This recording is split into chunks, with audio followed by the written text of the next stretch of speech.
جو شخص یہ گمان کرتا ہو کہ اللہ اس کو دنیا اور آخرت میں مدد نہیں دے گا تو اس کو چاہیے کہ اوپر کی طرف یعنی اپنے گھر کی چھت میں ایک رسی باندھے، پھر اس سے اپنا گلا گھونٹ لے، پھر دیکھے کہ آیا یہ تدبیر اس کے غصے کو دور کر دیتی ہے۔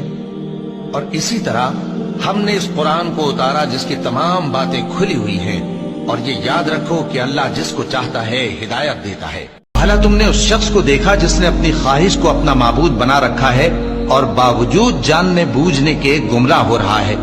تو اللہ نے بھی اس کو گمراہ رہنے دیا اور اس کے کانوں اور دل پر مہر لگا دی اور اس کی آنکھوں پر پردہ ڈال دیا۔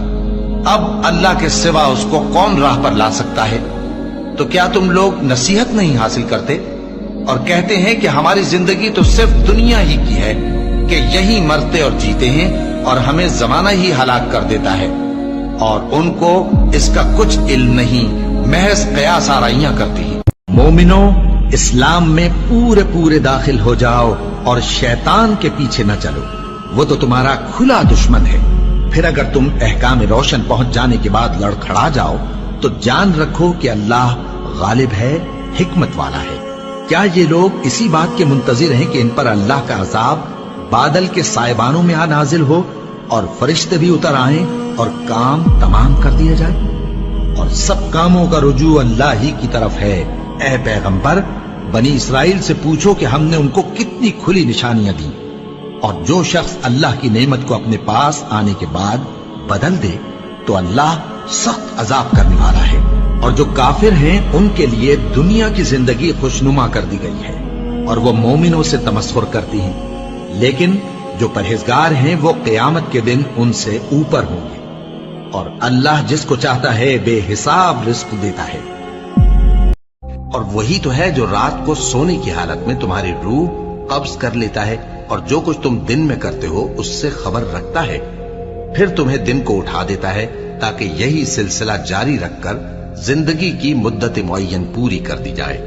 پھر تم سب کو اسی کی طرف لوٹ کر جانا ہے، پھر وہ تم کو تمہارے عمل جو تم کرتے رہتے ہو ایک ایک کر کے بتائے گا، اور وہ اپنے بندوں پر غالب ہے اور تم پر نگہبان مقرر کیے رکھتا ہے، یہاں تک کہ جب تم میں سے کسی کی موت آتی ہے تو ہمارے فرشتے اس کی روح قبض کر لیتے ہیں اور کسی طرح کی کوتاہی نہیں کرتے۔ کوئی تم میں سے چپکے سے بات کہے یا پکار کر، یا رات کو کہیں چھپ جائے یا دن کی روشنی میں کھلم کھلا چلے پھرے، اللہ کے نزدیک برابر ہے۔ اس کے آگے اور پیچھے اللہ کے چوکیدار ہیں جو اللہ کے حکم سے اس کی نگرانی کرتے ہیں۔ اللہ اس نعمت کو جو کسی قوم کو حاصل ہے نہیں بدلتا جب تک کہ وہ اپنی حالت کو نہ بدلے، اور جب اللہ کسی قوم کے ساتھ برائی کا ارادہ کرتا ہے تو وہ پھر نہیں سکتی، اور اللہ کے سوا ان کا کوئی مددگار نہیں ہوتا۔ وہی تو ہے جو تم کو ڈرانے اور امید دلانے کے لیے بجلی دکھاتا اور بھاری بھاری بادل پیدا کرتا ہے، اور رعد اور فرشتے سب اس کے خوف سے اس کی تسبیح و تحمید کرتے رہتے ہیں، اور وہی بجلیاں بھیجتا ہے، پھر جس پر چاہتا ہے گرا بھی دیتا ہے، جبکہ وہ اللہ کے بارے میں جھگڑتے ہیں، اور وہ بڑی قوت والا ہے۔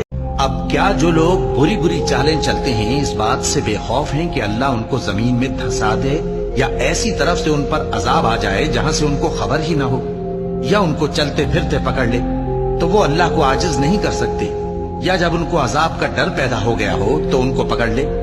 بے شک تمہارا پروردگار بہت شفقت کرنے والا ہے، مہربان ہے۔ اگر تم پرہیزگار رہنا چاہتی ہو تو کسی اجنبی شخص سے نرم لہجے میں بات نہ کرو، تاکہ وہ شخص جس کے دل میں کسی طرح کا روگ ہے کوئی امید نہ پیدا کر لے، اور دستور کے مطابق بات کیا کرو، اور اپنے گھروں میں ٹھہری رہو، اور جس طرح پہلے جاہلیت کے دنوں میں زیب و زینت کی نمائش کی جاتی تھی اس طرح اظہار زینت نہ کرو، اور نماز پڑھتی رہو اور زکوٰۃ دیتی رہو، اور اللہ اور اس کے رسول کی فرما برداری کرتی رہو۔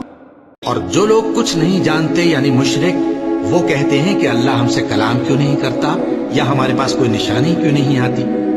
اسی طرح جو لوگ ان سے پہلے تھے وہ بھی انہی کسی باتیں کیا کرتے تھے۔ ان لوگوں کے دل آپس میں ملتے جلتے ہیں۔ جو لوگ صاحب یقین ہیں ان کے سمجھانے کے لیے ہم نے نشانیاں بیان کر دی ہیں۔ وہ تو دلوں کی باتوں تک سے آگاہ ہے، اور زمین پر کوئی چلنے پھرنے والا نہیں مگر اس کا رزق اللہ کے ذمے ہے۔ وہ اس کے رہنے کی جگہ کو بھی جانتا ہے اور جہاں سونپا جاتا ہے اسے بھی. یہ سب کچھ کتاب روشن میں لکھا ہوا ہے. اور وہی تو ہے جس نے آسمانوں اور زمین کو 6 دن میں بنایا اور اس وقت اس کا عرش پانی پر تھا. تمہارے پیدا کرنے سے مقصود یہ ہے کہ وہ تم کو آزمائے کہ تم میں عمل کے لحاظ سے کون بہتر ہے. جو لوگ اس بات کو پسند کرتے ہیں کہ مومنوں میں بے حیائی یعنی تہمت بدکاری کی خبر پھیلے، ان کو دنیا اور آخرت میں دکھ دینے والا عذاب ہوگا. اور اللہ جانتا ہے اور تم نہیں جانتے. اور اگر تم پر اللہ کا فضل اور اس کی رحمت نہ ہوتی تو کیا کچھ نہ ہوتا، مگر وہ کریم ہے. اور یہ کہ اللہ نہایت مہربان ہے، رحیم ہے. بے شک دوزخ گھات میں ہے، یعنی سرکشوں کے لیے کہ ان کا وہی ٹھکانہ ہے، اس میں وہ صدیوں پڑے رہیں گے. وہاں نہ ٹھنڈک کا مزہ چکھیں گے نہ کچھ پینا نصیب ہوگا مگر کھولتا پانی اور بدبودار پیپ. یہ بدلہ ہے ان کے اعمال کے موافق. یہ لوگ حساب آخرت کی امید ہی نہیں رکھتے تھے اور ہماری آیتوں کو مسلسل جھٹلاتے رہتے تھے. اور ہم نے ہر چیز کو لکھ کر محفوظ کر رکھا ہے. سو اب مزہ چکھو، ہم تم پر عذاب ہی بڑھاتے جائیں گے.